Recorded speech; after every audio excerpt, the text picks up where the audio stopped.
Hello guys, welcome to auntie's kitchen. আজকের আমার recipe হলো মাছের পাতুরি।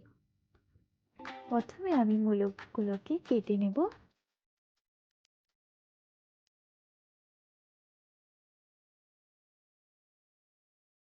মূলোর উপরের অংশটি ছাড়িয়ে নেব।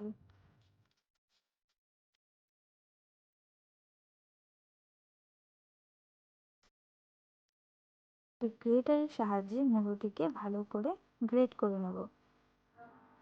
গ্রেট করা মূলোর উপর আমি কিছু পরিমাণ নুন দিয়ে কিছুক্ষণের জন্য রেখে দেব। তারপর আমি ধনে কুচি করে নেব।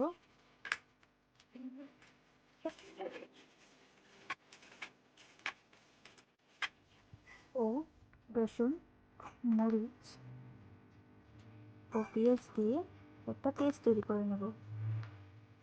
আর আমি যে মূলোটা রেখেছিলাম তার জল ছাড়িয়ে নিয়ে তার উপর আবারও কিছুমান নুন দিয়ে দেবো, হলুদ গুঁড়ো দেবো, মরিচের গুঁড়ো, আমি যে পেস্টটা বানিয়েছিলাম সেটা দেবো। আস্তে আস্তে মাছগুলোও দিয়ে দেবো, ধনেপাতা কুচি দেবো। সেটাকে অল্প কিছুক্ষণ নাড়িয়ে আমি আবার একটু তেল দিয়ে দেবো।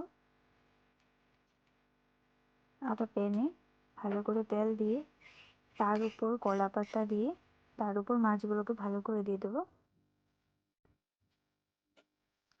তারপর আবার আমি উপরে কলা পাতা ভালো করে দিয়ে এগুলোকে ঢেকে দেবো ও স্টিমটা কম করে দেবো।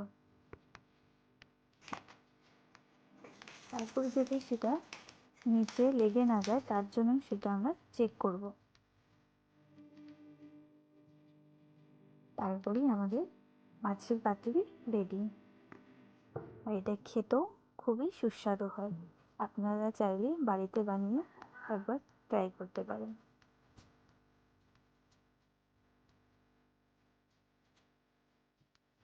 আমার এই ভিডিওটি যদি ভালো লেগে থাকে তাহলে অবশ্যই লাইক, কমেন্ট অ্যান্ড সাবস্ক্রাইব করে দেবেন।